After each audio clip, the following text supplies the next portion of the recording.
Setiap perusahaan wajib mendaftarkan buruhnya menjadi anggota BPJS Ketenagakerjaan maupun Kesehatan. Di mana jaminan kehilangan pekerjaan lebih spesifik diatur di PP 37 tahun 2021. Kalau seorang pekerja meninggal, maka dia dapat uang penggantian berupa santunan dari BPJS misalnya.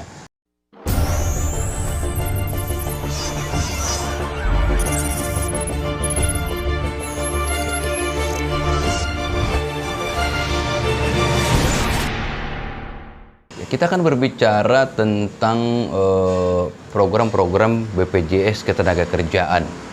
Yang pertama adalah Jaminan Kecelakaan Kerja atau JKK. Ya, undang-undang yang mengaturnya adalah Undang 40 tahun 2004 pasal 29 sampai 34. Ya. Lalu ada Undang-Undang nomor 3 tahun 92 pasal 8 sampai 11. Ada juga Peraturan Pemerintah nomor 37 tahun 2021 tentang JKK, yaitu manfaat berupa uang tunai dan atau pelayanan kesehatan yang diberikan pada saat pekerja atau peserta mengalami kecelakaan kerja atau penyakit yang disebabkan oleh lingkungan kerja. Ini adalah kecelakaan yang seperti sebelumnya saya katakan, mulai dari berangkat dari rumah sampai ke pekerjaan, selama melaksanakan pekerjaan sampai kembali ke rumah, ini masih menjadi jaminan BPJS Ketenagakerjaan kalau pekerja mengalami kecelakaan.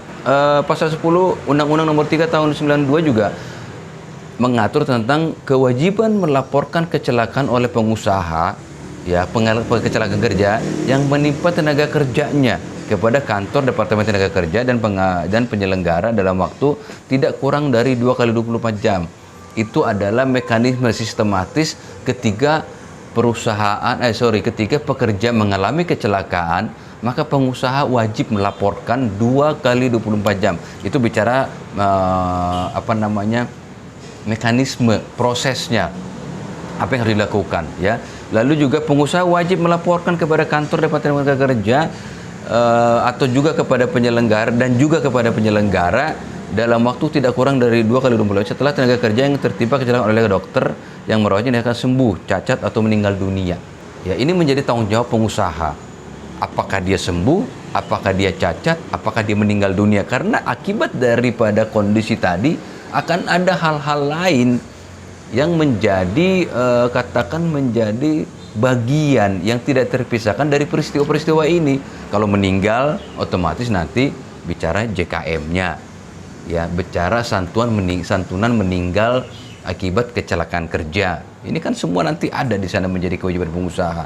Lalu juga pengusaha wajib mengurus hak tenaga kerja yang tertimpa kecelakaan kerja kepada badan penyelenggara sampai memperoleh hak-haknya. Ya, jadi kalau ada buruh atau pekerja yang mengalami kecelakaan kerja atau katakanlah meninggal dalam melaksanakan pekerjaannya, ini kewajiban pengusaha untuk melaporkan. Karena yang mendaftarkan buruh menjadi peserta BPJS adalah pengusaha. Ya, jadi kawan-kawan harus tahu, ini adalah kewajiban pengusaha. Apalagi kalau pengurus serikat pekerja serikat buruh ini wajib tahu, ya, bahwa peristiwa-peristiwa kecelakaan, kematian dan apapun namanya, selama itu masih menjadi bagian dari tanggungan badan penyelenggara, kewajiban pengusaha untuk melaporkannya ke badan penyelenggara BPJS. Lalu kita juga bicara yang kedua adalah hari tua, jaminan hari tua. Undang-undang yang mengaturnya adalah di Undang-Undang nomor 3 tahun 92 pasal 14 sampai 15, lalu juga Undang-Undang nomor 40 tahun 2004 pasal 35 sampai 38, Undang-Undang 11 tahun 2020 dan juga PP nomor 37 tahun 2021. PP 37 tahun 2001 pasal 1 ayat 9 JHT adalah manfaat uang tunai yang dibayarkan sekaligus pada saat peserta masuk ke usia pensiun, meninggal dunia atau mengalami cacat total tetap. Ya, jadi jaminan hari tua filosofinya adalah uang pengganti. Ya, tadi dikatakan dengan manfaat uang tunai, bukan uang pengganti, tapi uang tunai yang dibayarkan oleh badan penyelenggara kepada si pekerja ketika ia memasuki usia pensiun. Itu filosofinya. Tetapi saat ini seperti kita tahu ada peraturan Menteri Tenaga Kerja yang mengatur hal lain.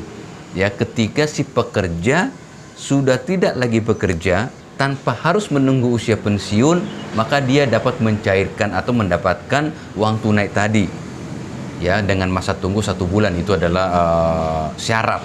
Lalu juga ada Undang-Undang Nomor 3 Tahun 92 Pasal 14 Ayat 1, jaminan hari tua dibayar secara sekaligus atau berkala atau sebagian dan berkala kepada tenaga kerja telah mencapai usia 55 tahun atau cacat total setelah ditetapkan oleh dokter. Ya, ini menjadi dianulir usia 55 ini oleh peraturan Menteri Tenaga Kerja tadi yang saya katakan tadi, ketika tidak harus menunggu usia pensiun 55. Kalau saat ini berdasarkan sistem jaminan sosial nasional usia pensiun itu 58. Ya, jadi ini tidak relevan lagi, apalagi saat ini ada ketentuan peraturan Menteri Tenaga Kerja yang mengatur tidak harus masuk ke usia pensiun. Tetapi ketika seorang pekerja tidak lagi menjadi bagian dari perusahaan atau katakanlah ter-PHK, maka 1 bulan kemudian dia sudah bisa mendapatkan haknya, yaitu jaminan hari tuanya.